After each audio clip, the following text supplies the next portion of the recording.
কর্মসূচিটা কি ছিল? কর্মসূচি ছিল বলতেই গেলে একটু জোরে। আপনার গত 4 তারিখে ভারতীয় জনতা পার্টি যখন এক অভূতপূর্ব রেজাল্ট করে, তখন বেলা 12টার পরে হওয়া কিছু বিজেপি, যাদেরকে আমি এলাকায় কোনোদিনও দেখিনি তারা বিজেপি করতে, তারা এসে হঠাৎ আবির মেখে বিজেপির পতাকা নিয়ে ফ্ল্যাগ লাগিয়ে দিয়ে যায়। আমি ঠিক সন্ধেবেলায় এখানে আসি, এসে দেখি যে এখানে একটা ফ্ল্যাগ লাগানো ছিল। আমি সেই ফ্ল্যাগটা খুলে দিই এবং যারাই ভাঙচুর করে, যেখানে সিসিটিভি ছিল, তো এগুলো ভাঙচুর করা হয়েছে। পরবর্তী সময় এখানে একটা তালা লাগানো ছিল। আমি এসে তাদেরকে বললাম যে চাবিটা কোথায়, চাবিটা দাও। তো তারা কেউ বলতে পারছে না।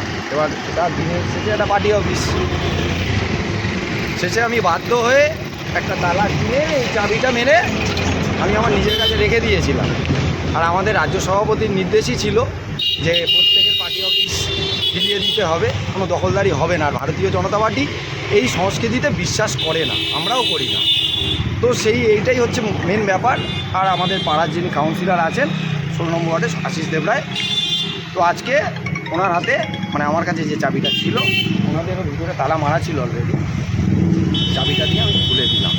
তাদের পার্টি অফিস তারা চালাক, এটা আমাদের রাজ্য সভাপতির নির্দেশ। এবং আমাদের বারুইপুর পশ্চিম 1 নম্বর মণ্ডল বিজেপির যিনি সভাপতি আছেন অ্যাডভোকেট গৌতম চক্রবর্তী, তিনি আজকে ফোন করে আমাকে বলেন যে বাবাই অবিলম্বে এই ব্যাপারটা মিটিয়ে দাও। তো এখানে আমি আমার দলের তরফ থেকে এসে আমি ওনাদের পার্টি অফিস পুনরায় যাতে ওনারা ব্যবহার করতে পারে সেটাই করি। নির্দিষ্ট ওদের তরফ থেকে যে প্রতিটা পার্টি অফিস 5 তারিখ ওখান থেকে খোলা হবে।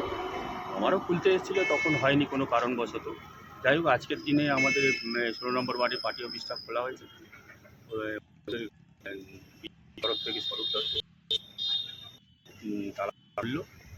তো আর ফ্ল্যাগটাও যেটা ছিল, ওই যে ওটাও